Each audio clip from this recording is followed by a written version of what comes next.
me what you see when you look at me. Do you see another brother lost in these streets looking for his soul? Trying to find my soul. Or do you see another brother searching for lost souls in these streets? A street soldier. Street soldier. Here to help you get that chip off your shoulder, warm your colder days and sober your drunken ways, and find a way to help you get over these hurdles placed in our path. And this is not meant to amuse you. This is for all those who have questions but are afraid to ask. I won't be afraid.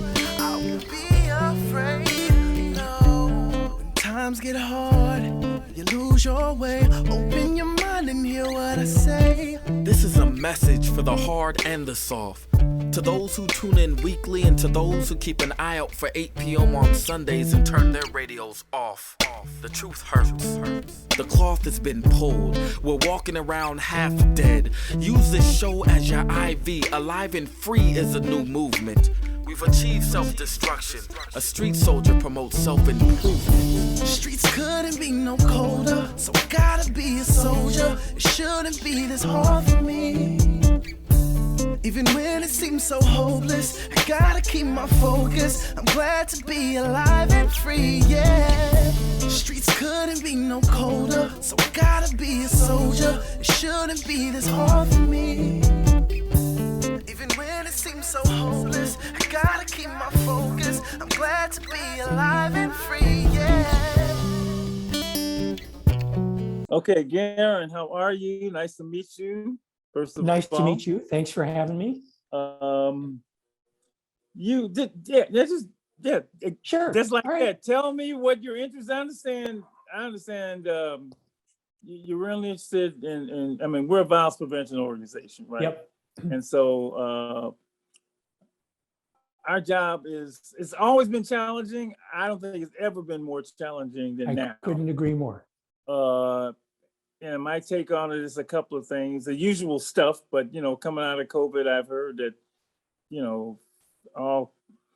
let me just tell you this. I was talking to this school district in Baltimore that wants me to come out there and work with their staff. And the lady in the district office said, they're seeing a new strain of kid. How many times have we heard that? A new strain. Yeah, and I got it. What she meant is they seem to have, she's saying they have no filter, they're acting out more than ever, Sure. blah, blah, blah, that sort of thing. And I guess it sort of mirrors the daily reports, hourly reports at the same time when it comes to violence, particularly gun violence, but that seems to be the only kind of violence that's going on. So, so we're responding as best we can to the call, but it seems to be, just totally out of control. Yeah. What's so that's sort of my opening statement on what's your thoughts about that? Sure. So a little bit of origin story, and then we'll jump right to today. I'm an emergency medicine physician. I still practice. I'm 70. I still practice medicine, and have been doing violence prevention research for as long as I've been practicing medicine, which is 40 years now. And still see people who are impacted by violence, either right that day or years earlier, because as we both know, the effects are long lasting. And like you, I agree that in some ways the job is harder than it has ever been, preventing violence. And at the moment, before coming on to talk with you, I was working on a couple of papers. I'm a researcher as well as a clinician, run a research program, looking at what I think, on top of everything else we've experienced the last few years, will be the advent of large-scale political violence in the United States. But as always, I think what brings the media to us, to you, to me, is a mass shooting. And we've certainly had a lot of those lately. Some of them have been hate crimes, and we can talk about them. A big part of my job is to remind people that mass shootings only account for about 2% of deaths from gun violence in the United States. And we need to remember the other 98% too. Yeah. Yeah. So that's a great combination of being a physician that deals with violence,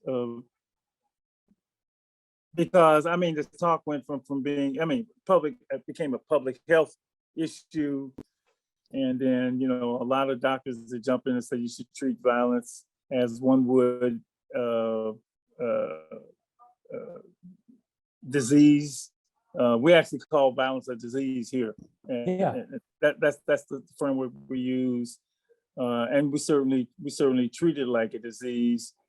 I can remember a doctor at USC saying you should treat gang violence, the epidemic of gang violence, in all standards as one would a disease.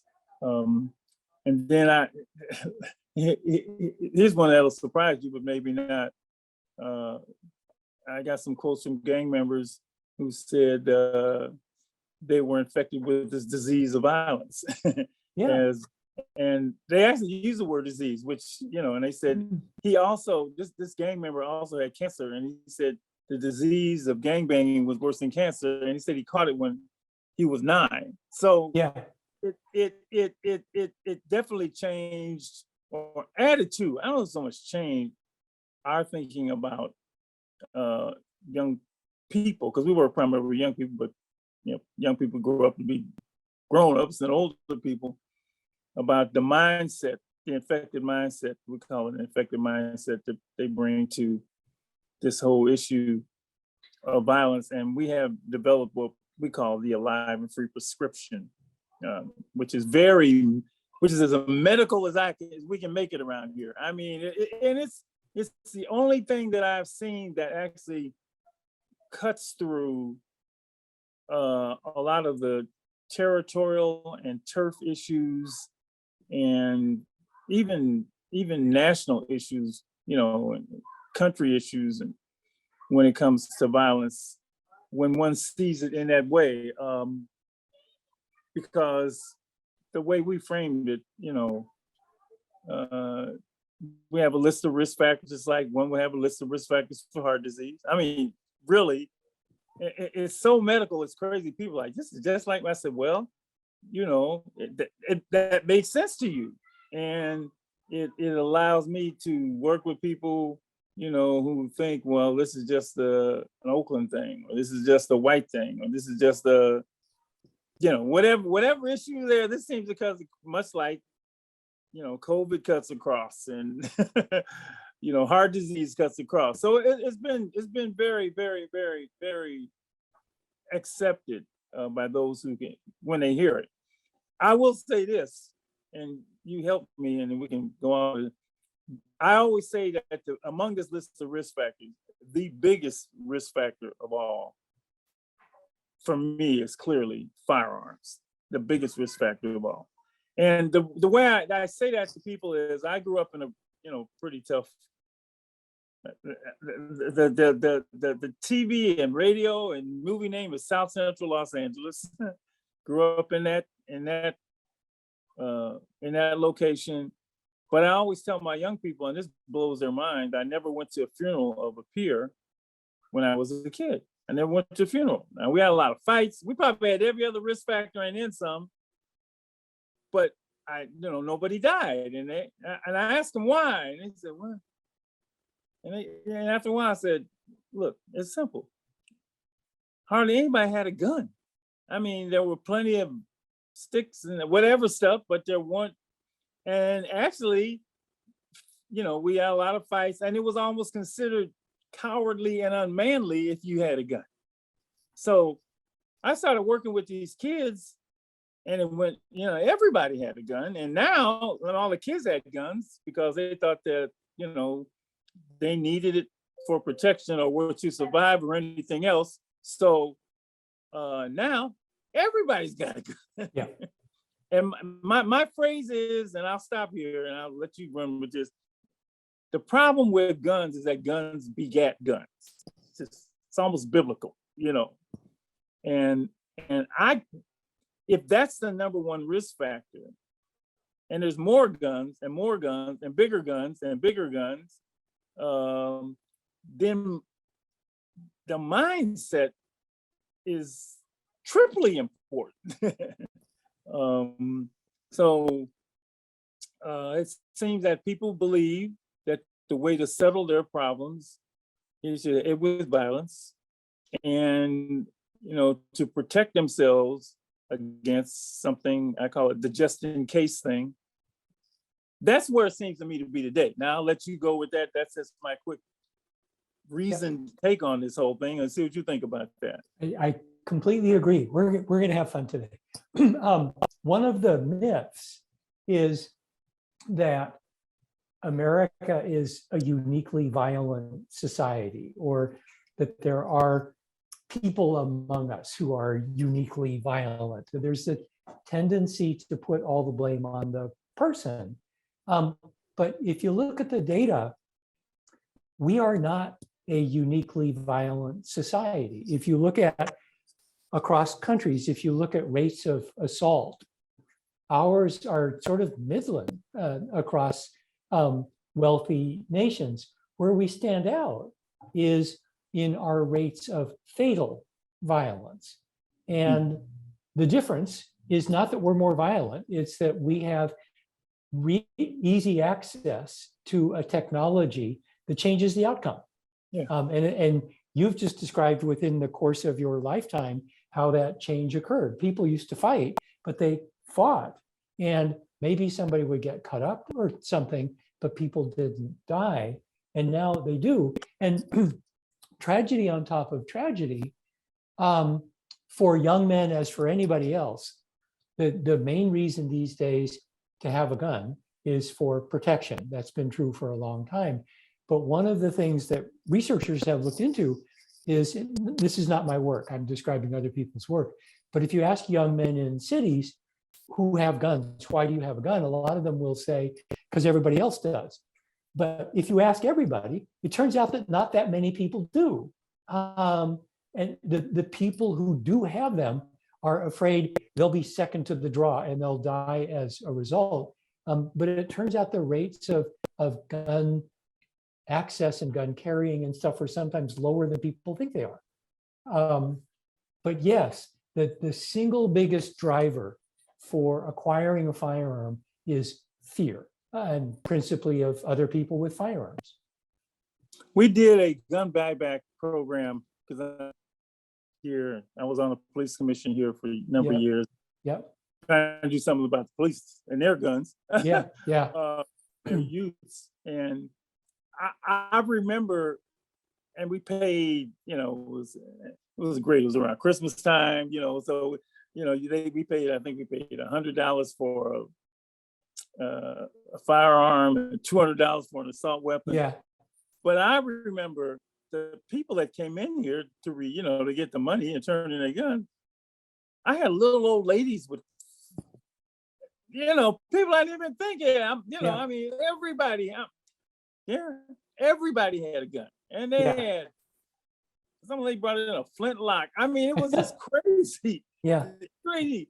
And I was just astounded by, I was used to the folks I deal with, with firearms, but the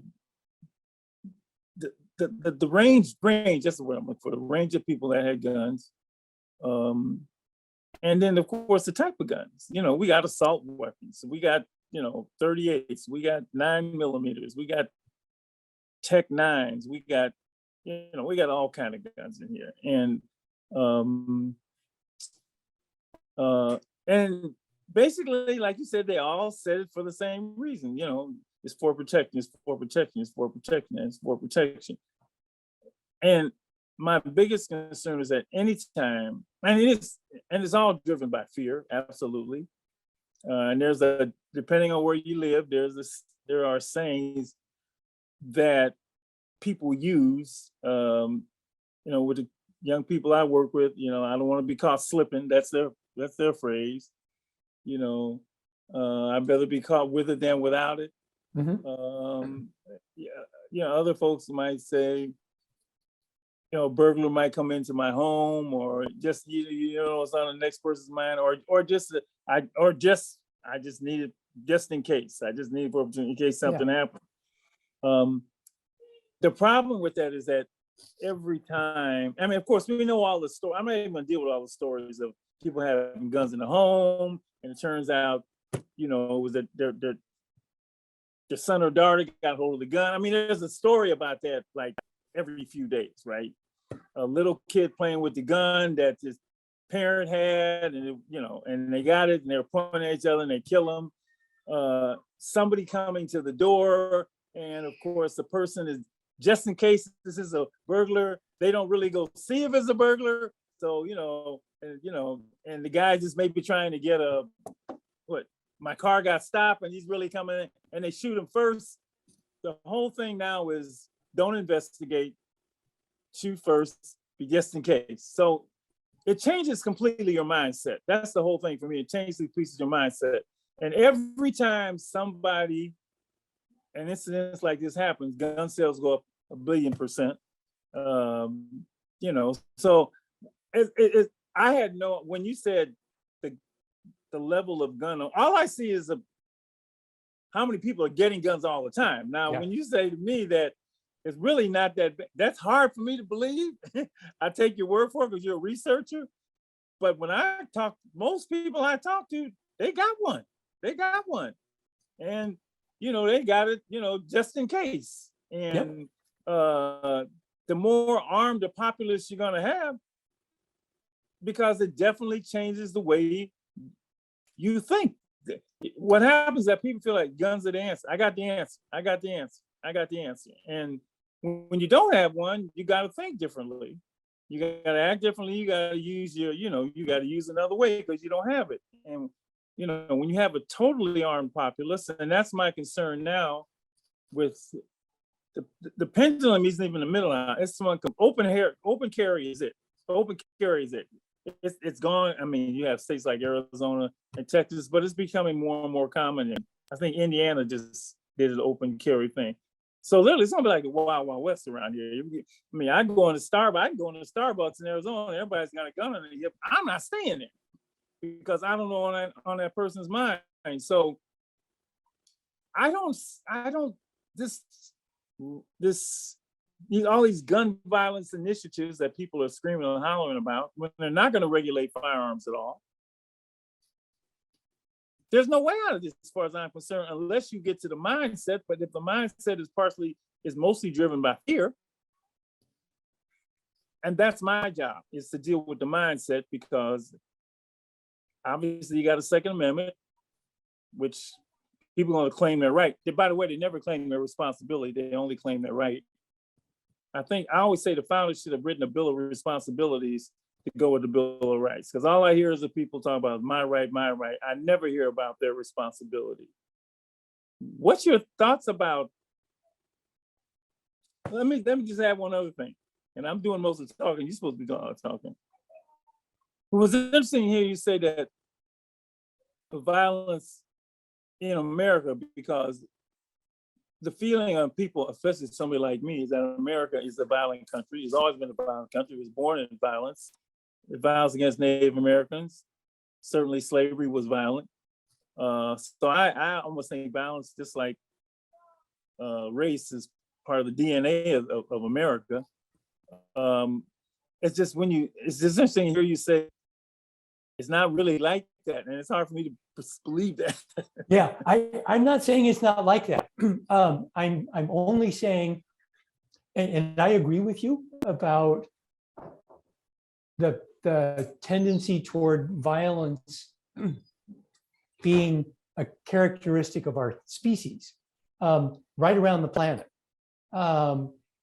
We're not. It's one thing to say we're not more violent than other wealthy societies. It's another to say we're not violent. violence is endemic right around the planet. Here's how bad it's going to get. I mean, to your point about gun purchasing and stuff. And actually, let me go back. When I was saying guns aren't as widespread as people think they are, that's specific to research that's been done with youth in major cities, where they think everybody they know has a gun, and it turns out that's not true. But more broadly, and we have more guns in civilian hands in the United States than we have people. And this is something our group tracks. We went on a gun buying binge beginning in January of 2020, when we saw the pandemic coming and people were afraid, so they started buying guns. And then the pandemic hit, and then a bunch of other things happened that we could go through. But we ended up, from the beginning of 2020 to almost to the end of 2021, almost 2 full years, running 50% or more above expected numbers of gun purchases in the United States. At the end of 2021, it sort of came to a close, but now in 2022, the gap between the number of guns we're buying and the much lower number of guns we'd be expected to buy based on historical trends is widening again. So the upshot of this is this. We're conducting and living through a huge national experiment on the question, what happens when you flood a society with guns all of a sudden? We have done that, and we now have no choice but to live through the aftermath. Or die through the aftermath. Yeah, well, many of us will. And in my judgment, not by coincidence, that spike in purchasing I just talked about is without precedent in history. At the same time, we had an increase in homicide from the United States in the United States from 2019 to 2020 that was greater than we've ever seen in history. Records go back 100 years. I've looked at those records. It was the greatest year-over-year increase we'd ever seen. And 2021 was worse than 2020. And 2022 looks to be, not by as wide a margin, worse than 2021. Right. But the wild card is this is a federal election year.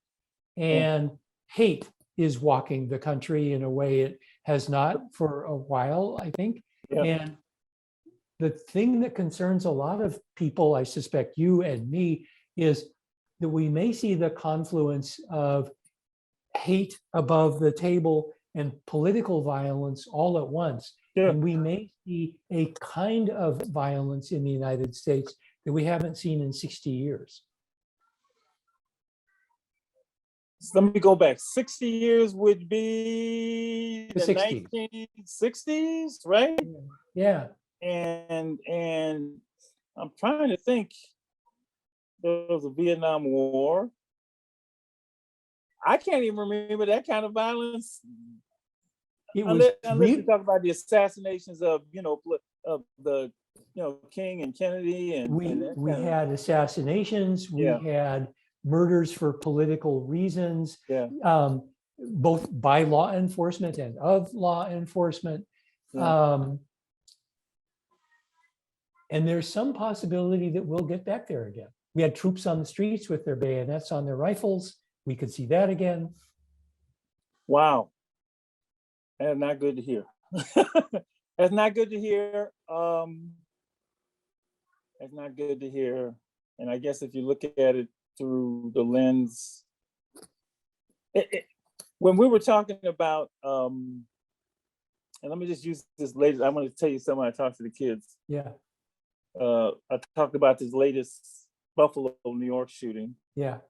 And I asked each of the kids, obviously asked them about white supremacy. They know what that means. And they they just dissected the words. Oh yeah, it means, in their mind, whites are better than everybody else, right? We talked about replacement theory and what that means. And I asked them, went around, and what are they trying to replace anybody? They said, no, I'm not trying to replace anybody. You know, so I mean, it's this stuff anyway. Yeah. The whole thing nuts because nobody's trying to replace anybody, but people are going to come up with their reasons to do what they want to do. That's what it comes out to. But I asked them, how does it make you feel? Yeah. And each young person gave. I mean, you can scared. One kid said numb, and when they were talking about numb, they were talking about this on top of the stuff that they daily see, right? Sure. The violence in there, I call it community violence, the community violence parents, and this is on top of it. And they were like, and so now I got to worry about going into a store. I got to worry about going to a church, you know. And then they got to the adults, and the adults, one of the adults said pissed off. One of the other adults who worked with me said again and again and again and again and again. And I guess it just depends. And I said, how do you feel? I said, American. I feel this stuff is so American is nuts. And that's from my particular history lens about violence and firearms in this country.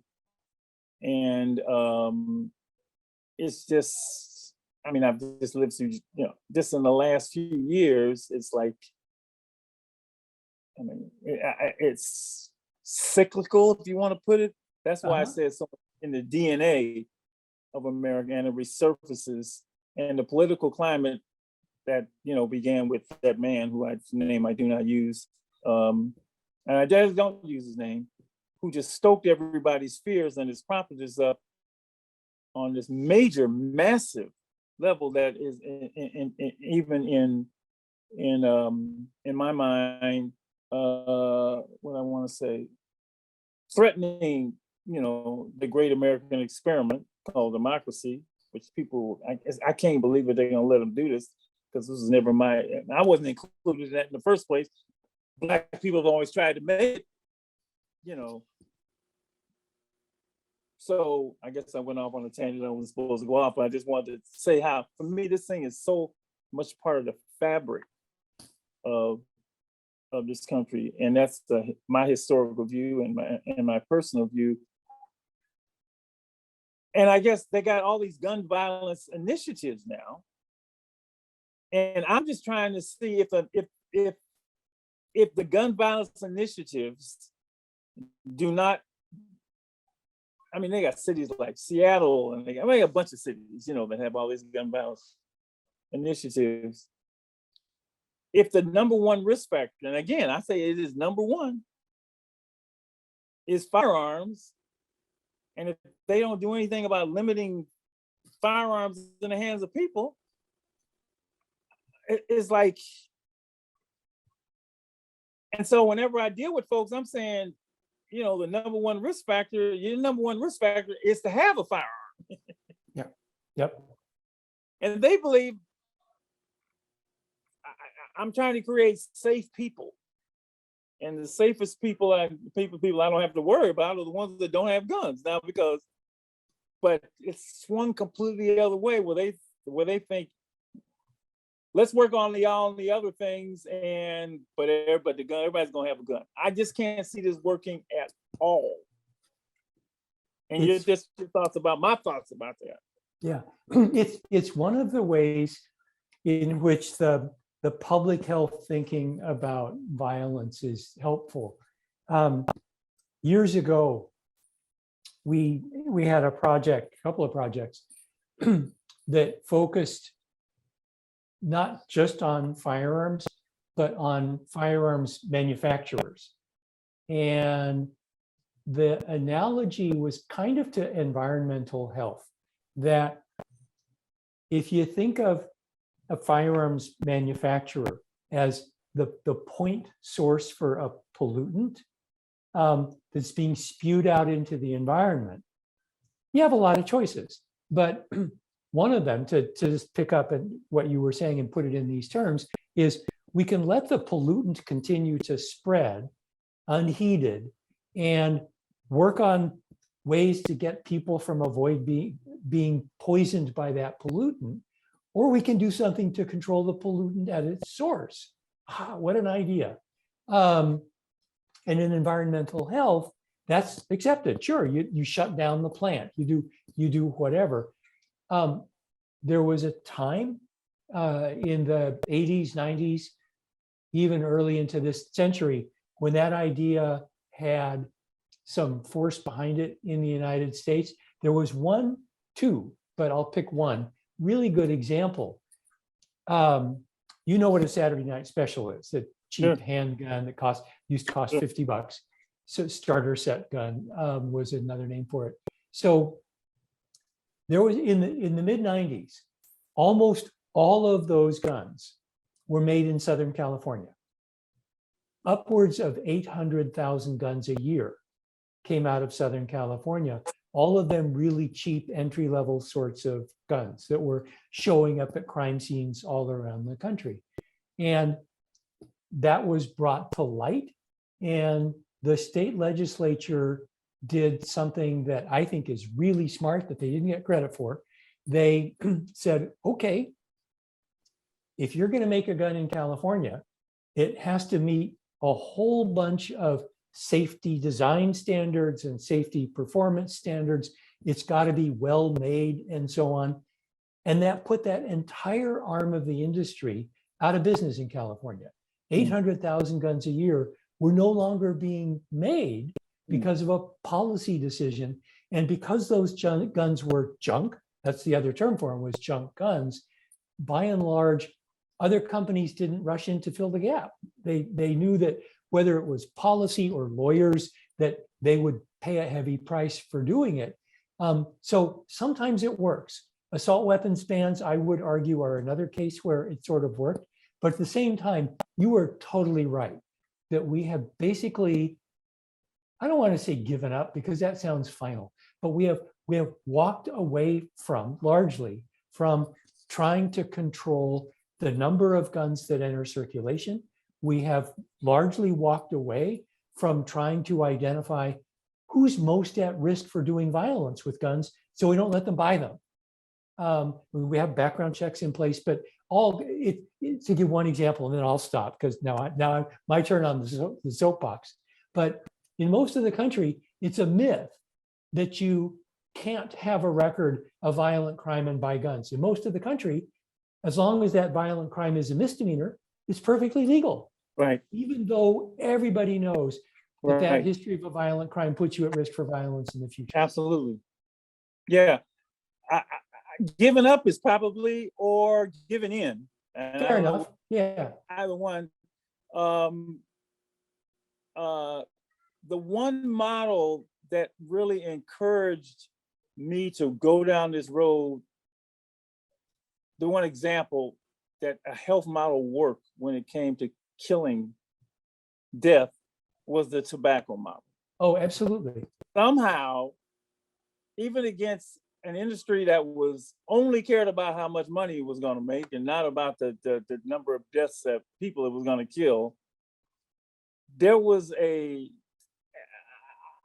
and you and I, we're probably close to the same age. You can remember when smoking a cigarette was the most glamorous thing in the world. Yeah. I mean, I watch a lot of old black and whites. I love them. And everybody's reaching for a cigarette every 10 seconds, right? And, from and they made it look so glamorous and so sexy and so and so. But somewhere along, they got, the whistleblower, the whole bit, right? Said, this stuff is really killing people. Well, the AMA did such a wonderful, and probably a lot of the people did such a wonderful job that you're almost now a pariah. I mean, you can't smoke in buildings. You can't, you got to go outside. Secondhand smoke, which is amazing. It's maybe making money for people, but they convinced people that it was a health risk. After I talk to people for a while, they get it, but the majority of people says that it's not a risk. It's a health. What's the other word on the other side of risk? It's a benefit.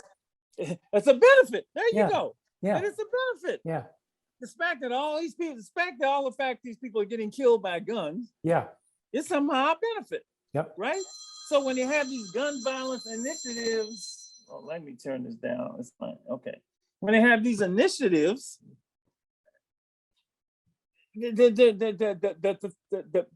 they're not doing anything, and that's my job. That's really my job. And I'm now, because people somehow believe, well, yeah, they see how they get it. I really got to work on the mentality. And the mentality that I find is that a lot of people believe that I got an issue, I got a problem, I'm going to settle it with violence.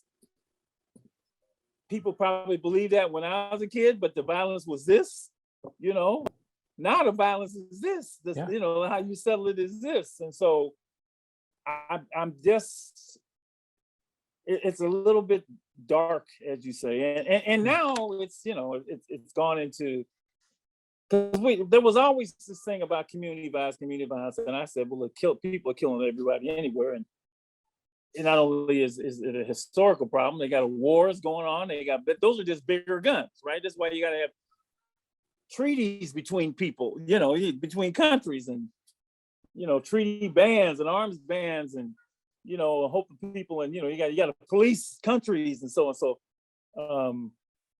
but specifically about the United States, I just don't.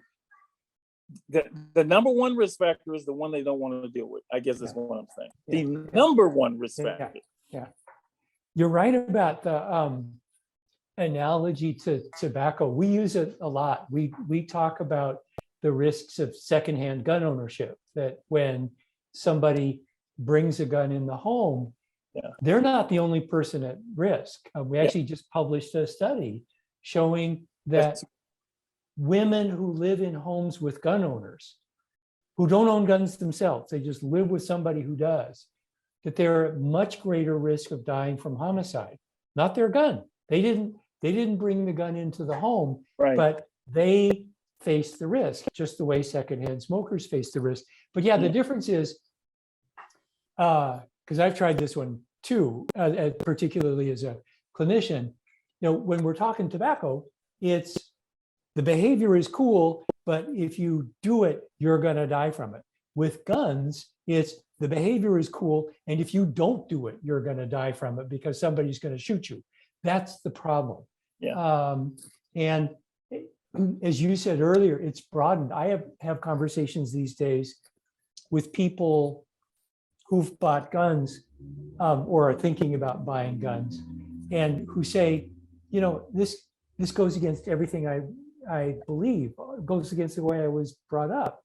But I'm just so scared. I don't know what else to do. And I have to say, sometimes, like, there's somebody threatening me, I could die tomorrow, and I've got a restraining order, and it's not working. I say, yeah, I get it. I'd probably make the same decision. But for most people, they are overestimating the risk of not having a gun and underestimating the risk of having one by a long shot. That's a good way to put it. It's definitely the fear. It's definitely the fear that's driving folks with, and that's being stoked daily by somebody. Well, look at it this way: guns are consumer products. So is ammunition. The people who stoke the fears are the people who stand to benefit. So look at advertising for guns. It's all about protection. Look at advertising for ammunition, for that matter. And the other thing you can do is, one can do, not you, is stoke hatred, stoke reasons for wanting to have a gun, because sitting right alongside gun purchasing now is stoking fear is a way to get votes. And as that man we will not name, and millions of other people like him, are trying to change the direction of the country. Right. And they can do that by stoking fear and stoking hate and arming people up. And that's, for me, why I say it's so American. And I was talking to somebody the other day. I said, I see why you said it from my point of view, because that happened right after Reconstruction. That happened, that happened then. I can go back, don't free the slaves because, right? So then I got to be honest. So for me, this is as American as it can be, because the gun in many ways has always been pointed at us, right? Yeah. So it's just,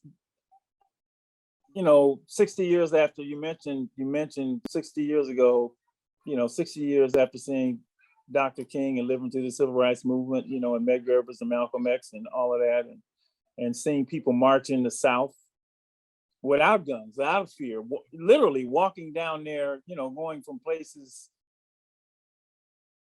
all walks of life, risking their life, getting on buses and not having the protection of anyone, and ultimately getting Kennedy and Johnson to send in troops, right? But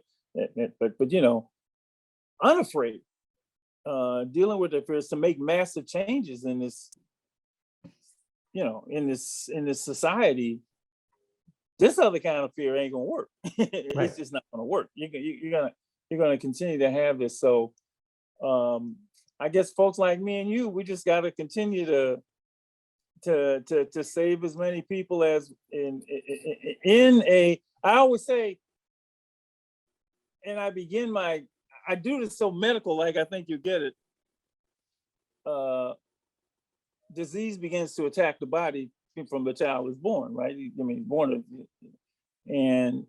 But we have developed a profession, a cadre of people who are going to do everything they can to keep you disease free and to treat you if you get ill. And if it was up to them, you live to be 150, right? So, but you have a dedicated profession that, and I tell the young people, doctors, in a world full of sickness and disease, there are people dedicated to keeping you medically, alive. And my approach, and I say this to the kids and the people I talk to all the time, I do these workshops with, is in a world full of violence, my job is to decrease the risk that you will be a victim or even a perpetrator of violence. Well, how can you do that? Well, then that's when the, the lessons begin. So just like, as an MD, and I happen to be a PhD in psychologist, but I call myself a doctor of the disease of violence. Yeah. I'm just trying to, just get people to dare to be different, because I know that I personally know it decreases their risk, even though they think that it increases their risk. And that's the yin and yang of this whole thing.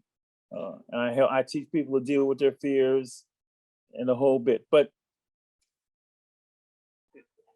you could sort of confirm my suspicions that we're in this cycle, right?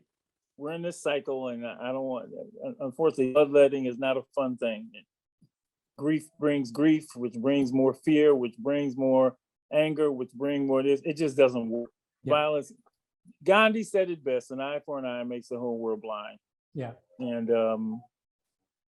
we got our work cut out for us, don't we, sir? We do. People these days and at times past say, how do you stay in it? Why don't you despair? Don't you give up? And I tell them, there are two things. One, there's optimism. Optimism is based on evidence, kind of weighing, yep, looks like we're good. And then there's hope.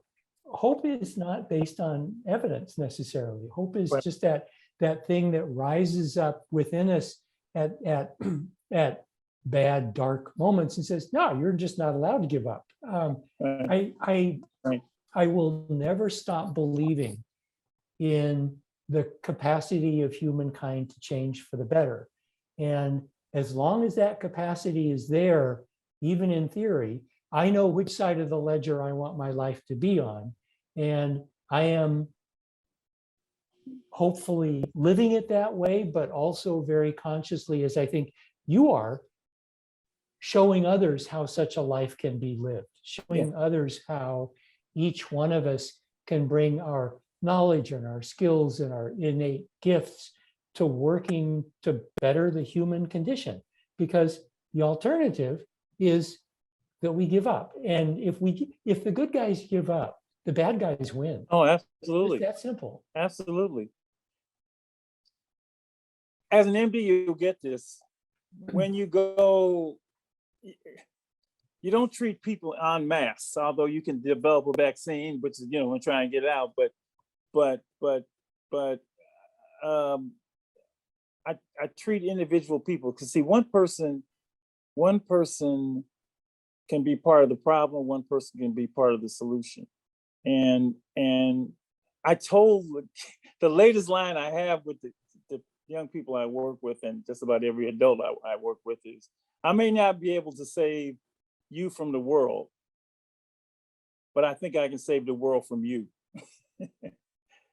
And if you don't get this right, you're going to be the one that's going to cause all this grief on somebody, because it's already all the risk factors are there, all the thinking is there, all the things that trigger that, bring that to the surface, that this is how I got to deal with whatever issues going on with me is violence, and the easiest way to deal with the violence is a gun. Easiest and quickest way, which is you know.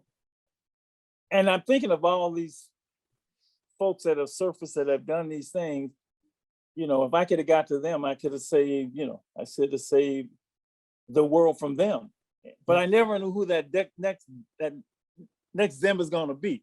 So everybody I come in contact with, and fortunately, they'll tell me what's going on and how they deal with stuff, and and I was getting ready to do this, and I'm thinking about doing this, and this is what happened to me. So I'm fortunate in that. And I think if you look at it from, when a doctor goes to some country that AIDS, he starts treating that person, or you treat the individual, and pretty soon you have a bunch of individuals. You go to the next individual. If you can develop a mass serum, that's great. And but that doesn't stop you from treating that individual, so that person won't be a carrier of the disease. And for me, it's that mindset, because somebody's always telling people this is how you deal with your problem. Somebody is a carrier of that mindset. And if I can get them to think differently, then the information he's going to pass on and advice he's going to pass on is differently. So, and like you, I'm sure, you do get a lot of success, even if it's individual success. But individual success is not small, because that person could be the one that goes out there and goes into a church or goes into a school, and does a lot of damage. So thank you for doing it, man. Thank you. You're anybody that does this work, anybody that says, just like being a medical doctor, is a saint as far as I'm concerned, because we have a saying with our young people at Alive and Free, saying there's nothing more valuable than the individual's life. And I'm sure you agree with that, and you feel that. And that's the only way you can do this, is that you really want to save somebody's life. And so I just want to say, thanks for spending this time with me. Well, this is great. So thank you for all of that you do. And thank you very much for having me. It's been a pleasure.